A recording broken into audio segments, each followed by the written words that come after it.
had negative experiences with CPS also. I'm a friend of Alexander Cervantes. We just currently met in the last 3 months, but my problem started way more than 3 months ago. I have 3 kids. I have 2 10-year-olds and a 5-year-old. The 2 twin girls were molested by their half-brother at their father's house, who was a felon. I got I have full physical custody of them now, because when I found that out, I took them immediately to the hospital and had them examined, where Judge Garcia placed them in my custody impermanently. But despite that, I tried to make sure that they didn't have any kind of rights with them. I didn't want them to go see them. I didn't want them to go over there and perhaps be exposed to this tragedy that had previously happened.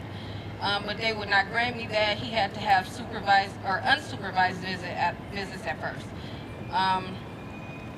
So eventually, I did find out, listening to the girls, that they had indeed been seeing the older brother that molested him when they were going to these unsupervised visits, which I immediately reported, and I filed at least 10 ex partes to get my children's rights back, because they did not really want to go over there, but they were forced to.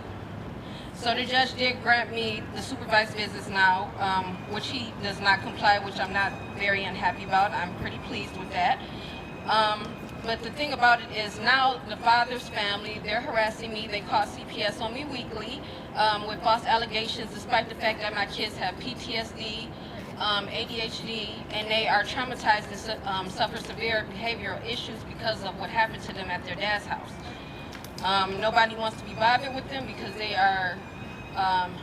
have no reserve, and they don't know how to act because of what happened to them. So indeed, they did suspend the rights that he has, so they had to see him supervised, but he has not complied with any of that, so they have not seen him.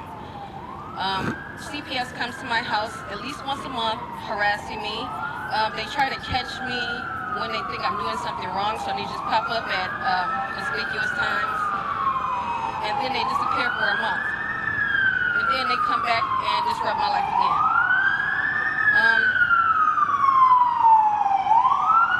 I'm sorry. And the CPS worker, she also asked surprised. I didn't know my rights at first, so I would let her in because I knew that I wasn't doing anything wrong.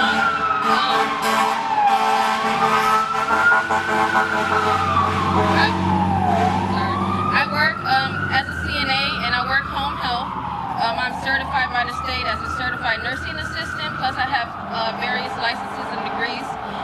I'm also about to be in a very promising medical career starting in March, so my background is pretty clear.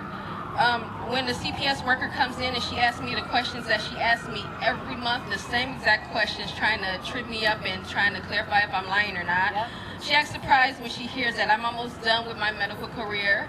Like I'm not supposed to be almost done with my medical career because I just couldn't be that smart, you know. And she also makes comments about my son, my 5-year-old. She says, "Oh my God, he's so smart. He's so cute." You know, I see such maliciousness behind that. Right. To me, it's like she almost wants him. Yep. You know, and it hurts me because I do love my kids and I've done everything I can to protect them. But it wasn't my fault what happened because I was not living at that household. This was something that they had sanctified. They said it was all right for them to go over here. We had joint custody. So whatever happened over there, I was not a part of. So now with the kids coming back and with the issues they have, I'm the one that's left dealing with everything that's happened. I'm the one who has to fix everything and still get harassed by CPS because the other family is calling and trying to get me in trouble. And I don't know what the motive is because the kids can't be placed at the father's anymore. You can't be placed there, so they would have to be placed in a foster care. So I just feel like it's really selfish.